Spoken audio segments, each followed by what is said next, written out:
जय जवान जय किसान लोक शक्ति संगठन की एक सभा का आयोजन हरिद्वार के गंगा स्पोर्ट होटल में हुआ। परिपाटी न्यूज मीडिया ग्रुप ने राष्ट्रीय अध्यक्ष को किया सम्मानित। जय जवान जय किसान लोक शक्ति संगठन की किसान वृद्धा पेंशन के रूप में 5,000 रुपये मासिक देने की मांग। Om G S B social development trust के चेयरमैन A.K. सोलंकी को बनाया उत्तराखंड और दिल्ली प्रदेश का प्रभारी।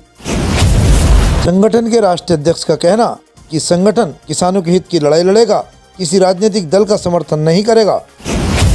खबर विस्तार से। खबर जनपद हरिद्वार से है। खबर जनपद हरिद्वार के भोपतवाला में जय जवान जय किसान लोक शक्ति संगठन की एक सभा का आयोजन हरिद्वार के गंगा स्पोर्ट होटल में आयोजित किया गया, जिसमें संगठन के राष्ट्रीय अध्यक्ष ठाकुर सत्यवान सिंह चौहान ने किसानों की आवाज़ को बुलंद करने तथा किसानों के हित व किसानों की सुरक्षा को लेकर कई बातें कही कि देश में जवान हैं और खेत में किसान हैं, तभी भारत का शीश ऊंचा है। परंतु देश का किसान आज भी अपने को ठगा सा महसूस करता है कि बुढ़ापे में जवानों के बुढ़ापे के समान प्रसन्न नहीं रह पाता, क्योंकि पेंशन जैसी किसान को कोई सुविधा नहीं है, जो कि बड़ा ही दुखद विषय है, जिसके लिए ये संगठन इस आवाज़ को उठाएगा। आपको बता दें कि उत्तराखंड और दिल्ली के प्रदेश प्रभारी के रूप में A.K. सोलंकी को नियुक्त किया है, जो कि पहले से ही वरिष्ठ समाज सेवी हैं और Om G S B social development trust के चेयरमैन हैं। श्री चौहान ने कहा कि किसानों की समस्याओं के लिए संगठन संघर्ष करने को मजबूर होगा। संगठन को आम जनमानस का समर्थन भरपूर मिल रहा है। संगठन लगभग 8 महीनों में कई राज्यों में अपने विस्तार को विस्तृत कर चुका है और बहुत तेजी के साथ संगठन आगे बढ़ रहा है। उनका ये भी कहना है कि संगठन में सिर्फ किसानों को ही प्राथमिकता दी जाएगी। किसानों की हर समस्या के लिए संगठन हर समय खड़ा रहेगा। ये संगठन किसी भी राजनीतिक दल का समर्थन नहीं करेगा। साथ ही किसानों की किसान वृद्धा पेंशन के रूप में 5,000 रुपये मासिक देने की बात कर रहा है, जिससे ये अवस्था में किसान किसी के अधीन न रहे और सरकार से उनकी प्राथमिकता के रूप में ये मांग है। किसी भी प्रकार की किसी भी किसान को अर्थात वृद्ध किसान को परेशानियों का सामना न करना पड़े। उन्होंने हरिद्वार में कई लोगों को संकट में भी शामिल किया है, जिसमें राजकुमार शर्मा, संजय कुमार, विजय कुमार, श्रवण कुमार आदि अनेक लोग इसमें शामिल किए गए हैं। उनके विचारों से प्रभावित होकर और उनके उद्देश्य को देखकर परिपाटी न्यूज मीडिया ग्रुप के MD प्रधान संपादक राजवीर सिंह तोमर ने संगठन के राष्ट्रीय अध्यक्ष ठाकुर सत्यवान सिंह चौहान और उनके साथ आई संगठन की पदाधिकारी श्रीमती माधवी जी को परिपाटी न्यूज के गौरव सम्मान से सम्मानित किया। आइए बताते हैं उनकी कहानी, उनके उद्देश्य, उनकी जुबान से। मेरा नाम सत्यवान चौहान है और मैं राष्ट्रीय अध्यक्ष जय जवान जय किसान लोक शक्ति संगठन का हूं। और संगठन का उद्देश्य 2 हैं कि हमारे आदरणीय लाल बहादुर शास्त्री का एक नारा था, जय जवान जय किसान। उसी नारे को बहुत दिन से ये नारा मतलब शांति से पड़ा हुआ था, इसको आगे उठाने के लिए आए।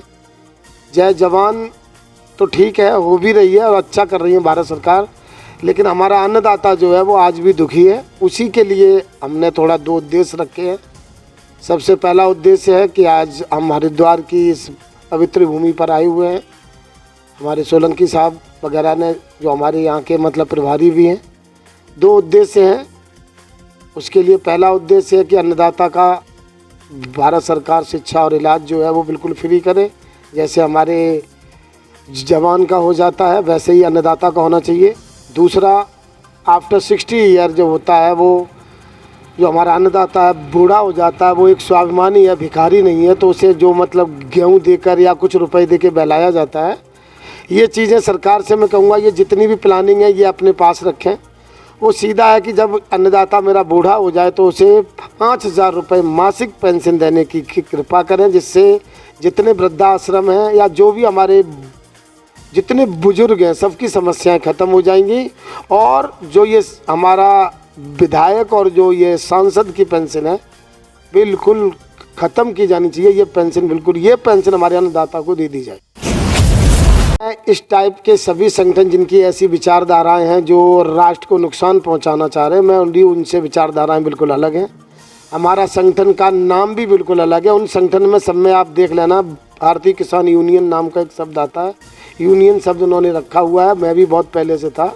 हमारे संगठन का नाम ही बहुत अलग है, जय जवान जय किसान लोक शक्ति संगठन। इसमें संगठन का मतलब है, इसमें केवल जवान और किसान की बात होगी।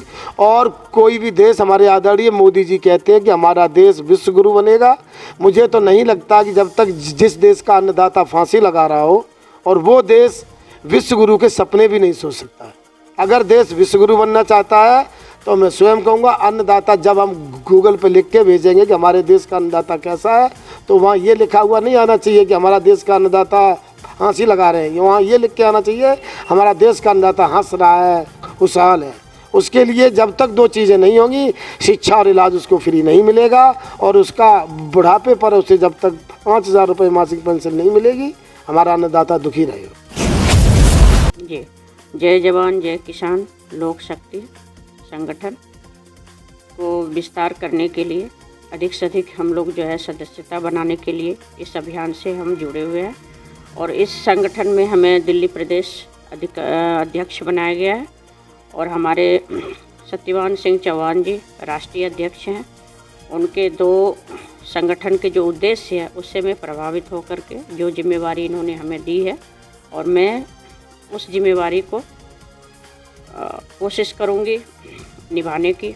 जो भी योजनाएं दे रही है कोई गलत नहीं है, ये तो समझने वाली बात है। उन्होंने जो भी योजना लाई है सरकार ने, वो किसानों के फ़ायदेमंद के लिए था, लेकिन कुछ लोग निगेटिव इनको लिए। तो इसीलिए इस संगठन का कहना है कि आप छोटी छोटी योजनाओं को आप ना दे करके आप किसानों को ऑनलाइन जैसे हम पेमेंट कर देते हैं। मान लीजिए आप देखिए कि यदि 5 किलो अनाज देते हो तो वहाँ भ्रष्टाचार हो रहा है, तो आप फ्री में कुछ ना दें। बिजली, पानी, अनाज ये फ्री में नहीं होना चाहिए। आप उनका कॉस्ट जो पड़ता है, किसान अनाज बेच करके बच्चों का फीस भरते हैं, तो उनको आप 60 साल के बाद पेंशन दीजिए। इसलिए दीजिए कि 60 साल के बाद वो खेती करने लायक नहीं होते हैं। और उनके बच्चों को फ्री स्वास्थ्य और फ्री शिक्षा देना बहुत ही ज़रूरी है, क्योंकि हम स्वास्थ्य और शिक्षा ये हर देश में है, हमारे देश में भी होना चाहिए। कि व्यवस्था तो देख लीजिए किस तरह की है। तो कम से कम हमारे जितने बड़े बड़े नेता हैं उनके बच्चे पढ़ने लगे सरकारी स्कूल में, आज सही हो जाएगा। ये भी कानून बनना चाहिए कि उनके बच्चे बाहर क्यों पढ़ते हैं। देश से दूसरे देश में हमारा पैसा जैसे रोक लगी है पैसे जाने के लिए, तो पैसा तो माध्यम जा रहा है, नेता के बेटे के माध्यम से जा रहा है। हम दूसरे देश को सक्षम कर रहे हैं। यदि दूसरे देश में हमारा बच्चा रिसर्च करने जा रहा है, पढ़ने जा रहा है, तो दूसरा देश सक्षम हो रहा है ना, हमारा देश तो सक्षम नहीं हो रहा है। तो ऊपर लेवल से जो है ये कानून भी बननी चाहिए, कानून स्ट्रिक्ट होनी चाहिए कि राजनेता के बच्चे राजनेता के सरकारी में पढ़े तो आज सरकारी व्यवस्था सही हो जाए। यहाँ तो गरीब बच्चे जा रहे हैं, गरीबों का तो कोई सुनवाई नहीं है। गरीब बच्चे पढ़े ना पढ़े, आप सैलरी देते हो जो, और इतने बेरोजगार पढ़े लिखे बैठे हैं हमारे देश में। आप एक टीचर को रखते हो, कोई भी सरकारी स्कूल दिल्ली हो या पूरे भारत में, ना तो कंप्यूटर साइंस है वहाँ पर, ना कुछ है, लेकिन सैलरी सबको मिल रहा है। एक भी टीचर आपको नहीं मिलेंगे वहाँ पर। तो ना डिसिप्लिन है, ना अनुशासन है, सिर्फ दिखावा है। केजरीवाल पर विश्वास करके लोगों ने किया तो उन्होंने बस टिप टॉप कर दिया, लेकिन अंदर जाओ तो ना तो कंप्यूटर साइंस के टीचर मिलेंगे ना कुछ मिलेंगे। तो जितने भी सरकारी व्यवस्था है ये तो किसी से छुपा हुआ नहीं है। तो इसको कैसे सही करें, इसके लिए मीडिया को भी आवाज़ उठाना चाहिए, जनता को भी आवाज़ उठाना चाहिए। और हमारी सरकार जो है इन नेता के बच्चे को सिर्फ उसमें पढ़ाए, सब सॉल्यूशन हो जाएगा, सरकारी व्यवस्था सही हो जाएगा।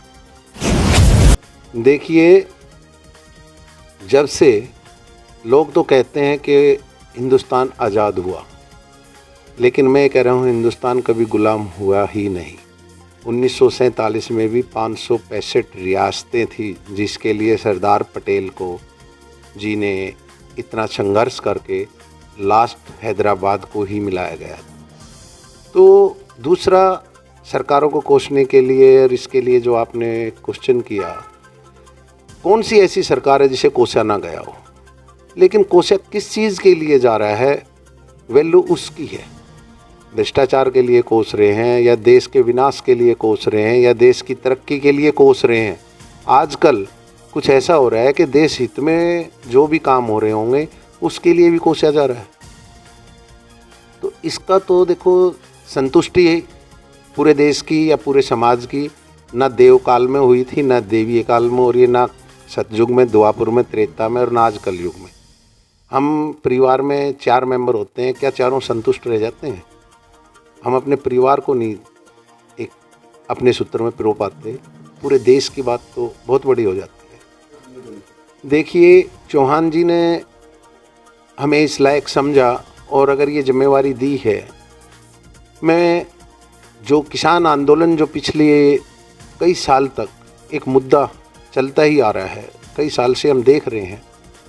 2014 से पहले हम ये देखते थे कि रोज़ाना मीडिया में एक खबर चलती थी, फलां जगह, फलां ज़िले, फलां स्टेट में इतने किसान या उस किसान ने आत्महत्या की। 2014 के बाद में, अगर जहाँ तक मैं ठीक हूँ क्या नहीं हूँ, आप मीडिया के माध्यम से मैं पूछना चाहता हूँ कि उसमें कुछ गिरावट आई है या ग्राफ बढ़ा है?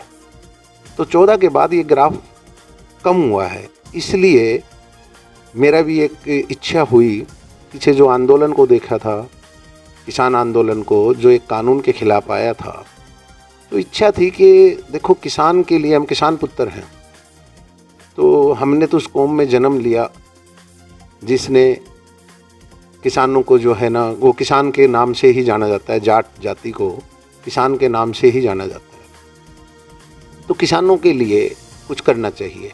वैसे भी 50 साल की उम्र के बाद वामप्रस्थ वाली जो बात है, अध्यात्म और सनातन के तौर पर समाज के लिए कुछ करो, तो मुझे भी एक रास्ता और एक लाइन मिली है कि मैं किसानों के लिए कुछ कर पाऊँ।